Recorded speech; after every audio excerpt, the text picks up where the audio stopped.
Hey, it's your boy BT, Brendan Taylor. You're watching 5th Street Gym on South Beach. You're watching True School Sports.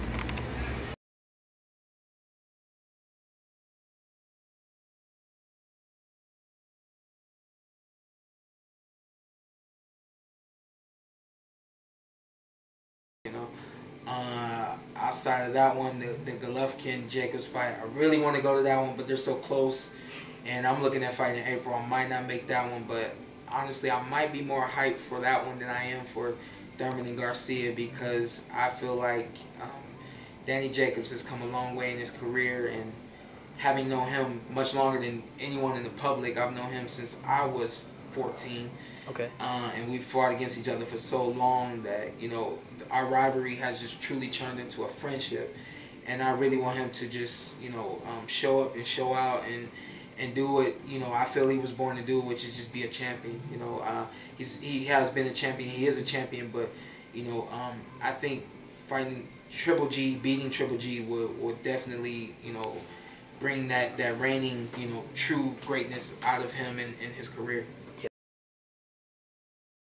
How about GGG versus Gennady Jacobs? That's a big one. That's a big one, man. I don't know who will win that fight, to be honest. Triple G, everyone knows that he packs a punch. As for Gennady Jacobs, he's a good boxer. You know, he's a good all-around boxer. You know what I mean? What I mean by that is that he can move around well. You know, left, right, outbox his opponent, or fight with him sometimes too. But you know, that power punch from Triple G is definitely going to be crucial in this fight. And if he stays away from the punching power and he doesn't get tagged, doesn't get hit early on, he could possibly be in a good fight. Yeah, should be a good one. As far as like the middleweight division goes, you have got Triple G and Golovkin coming up. What do you think about that fight? Triple G versus Gennady. Yeah, Triple G versus Gennady Jacobs. Yeah, my bad. I ain't gonna lie, Triple G gonna handle that. You think so? I ain't worried about that. Like it's a good fight on paper, but we're gonna see some weaknesses, we're gonna see some exposure, and we're gonna see what happens. Yeah. Because I feel like Gennady Jacobs is a great fighter, no offense to him, but Triple G got what it takes. Yeah, well, because a lot of people are saying like, well, Triple G's fought nobodies, and Gennady Jacobs, because he has a high knockout percentage, they think that's gonna be. You can't really say Triple G ain't fight nobody. He fought people in front of him. I mean, only person I felt like he shouldn't have fought was Kell Brook. That ain't made no sense to me. Yeah. Money. So it is what it is. Yeah, I mean, it is what it is. I personally don't think. I think Triple G's gonna pull a rabbit out of the hat and start boxing Jacobs, like he did against David Lemieux. I don't know if you saw that fight. Of course I did. I mean, you don't. Triple G is a silver medalist, so obviously got some boxing ability. Yeah. Just because you go in there and hammer guys out doesn't mean you can't fight. Yeah, no. Doesn't mean he can't fight. He can't box. Yeah. I mean, he made it this far for a reason. He ain't no bum. Yeah, he's never been knocked down. I believe almost 400 fights, amateur and pro. So it's like that's an accomplishment in itself. Never got knocked down either. Yeah. So what that tell you? He got something. He got something. He's doing something right. And you mentioned Garcia, Thurman, and Golovkin, Jacobs. Who you got in the fights? I'm a Florida boy at heart, so I'm gonna have to go with my man Thurman, of course, and Danny versus Triple G. I mean, I'm born and raised in Brooklyn, so I'm gonna go with Brooklyn. You know what I mean? Danny all the way. So you go for the underdog, Gennady Jacobs. Of course. Why not? He done proved himself plenty of times. He proved himself plenty of times. You know, Triple G's a hell of a fighter. I don't think he's proved himself as a 160-pound contender. I think he'll have a great fight against Canelo. I think it's gonna be a hell of a fight against Danny. I can't wait to see what's next.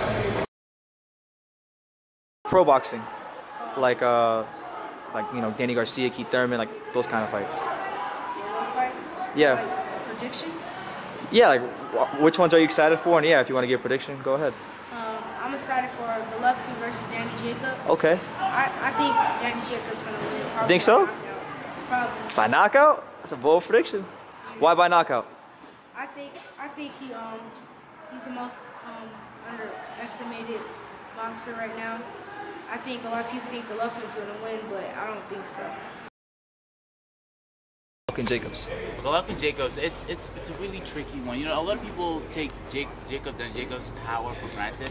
I mean, he has a lot of, like, when you look at his knockout percentage, it's pretty high. It's in the 90s. It's in the 90 or the high 80s, or I think like it's that. in the 90 percentile. Yes. Yeah. And look at GGG. Everybody knows GGG can crack, but you also know that GGG leaves himself open to be hit. He has a good chin, and I mean, I've been monitoring Danny because at some point I was a welterweight. I was like, you know, these are all guys that you look at. So I've been monitoring him, and he's really done well with his, you know, conditioning and you know, power, and he's obviously learning a lot. And a lot of people are taking him for granted, but I really think that, you know, he has a legitimate chance to beat GGG, surprise the world, and, you know, shock him.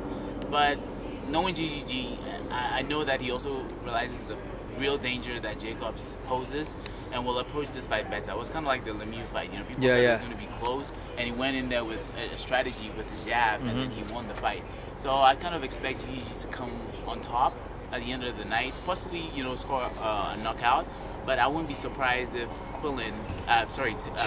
Jacobs comes with a surprise win by knockout, just like he did against Peter Quillen. Yeah. You know, because he hits hard. You know, you can tell from his training. I can tell from his training and how he hits, and the fact that he knocked out Peter in one round, that he definitely has the potential to shock the world and stop GGG possibly. But if I had to predict, I'll go for GGG for sure. As GGG, he's gonna be fighting Daniel Jacobs really soon. Like, what's your overall take on that GGG Jacobs fight on March 18th at Madison Square Garden? You know, GGG, I got GGG. I only give Jacobs a puncher's chance, really, like in my opinion.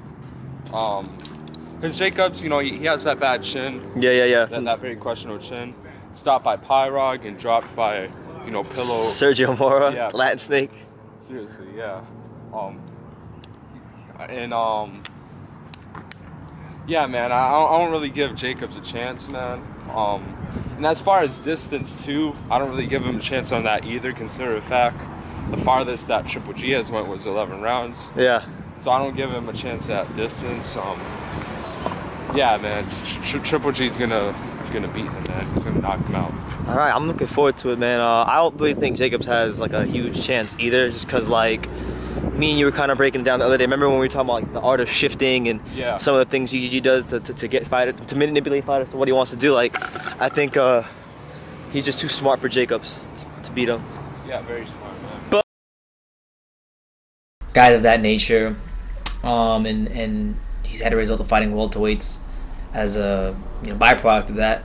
Now he's getting a fight against the highest rated middleweight outside of himself, and that's Daniel Jacobs, a guy who is coming off of a couple of victories against Sergio Mora, and also last December around this time he scored a massive first round TKO in the battle for Brooklyn over Peter Quillen. So coming in with some momentum. Daniel Jacobs is definitely a formidable opponent, but look, let's not get it twisted for a second.